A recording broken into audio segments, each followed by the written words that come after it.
চলে আসলাম কক্সবাজার। অনেক সুন্দর একটি লোকেশনে।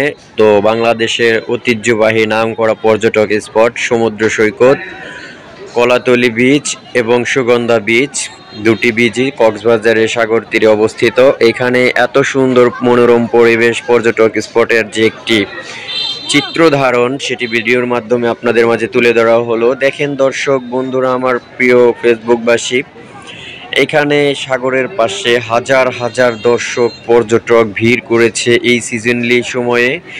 এত সুন্দর পরিবেশ, আবহাওয়া, যেই সান, তাতে কোনো ধরনের কোনো প্রবলেম নেই কোনো সাগরের ওই রকম লাল রিশানের কোনো সতর্কবাণী। এই সময়টা ততটা গরম নয়, ততটা ঠান্ডা, মিডিয়াম যেই সিজনলি সময় পর্যটকের একটি বিশাল কোলাহল, যেখানে আজকে আমি সরাসরি ভিডিও করে আপনাদের মাঝে এই কক্সবাজারের চিত্রটি তুলে ধরলাম।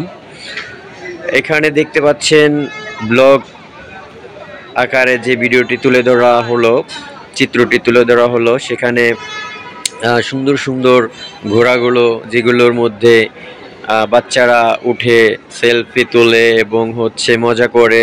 পরিবার থেকে তাদের মা বাবার সাথে অনেক ধরনের শৌখিন মানুষ এসে থাকে। দেখতে পাচ্ছেন এখানে আমি দেখাচ্ছি কাপল, তারপর ফ্যামিলি, সবাই এখানে বেড়াতে এসেছেন। এবং এত পর্যটক আসলে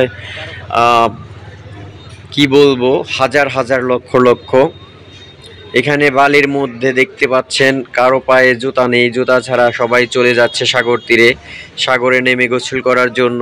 আসলে সাগরের পানিতে যদি একবার নামা হয় তাহলে এটা একটা নেশার মতো কাজ করে, বারবার নামতে ইচ্ছে করে। আর কক্সবাজারের একটি সমস্ত আনন্দর উপরে ঊর্ধ্বে সবচেয়ে বড় আনন্দ হলো পানিতে নেমে গোসল করা।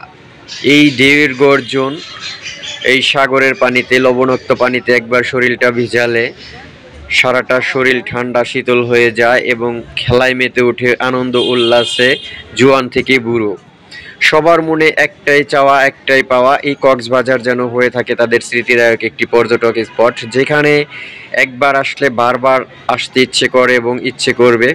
দেখতে পাচ্ছেন বাচ্চাদের অনেক ধরনের খেলনা গাড়ি এবং ঘোড়া, সাথে রয়েছে ছাতা এবং ব্রেঞ্চ চেয়ার, হেলনা চেয়ার, যেখানে মানুষ ঘন্টা হিসাবে চুক্তি করে সেখানে বসে বিশ্রাম করে, শীতল ঠান্ডা বাতাসের নিচে বসে আশ্রয় নেয়।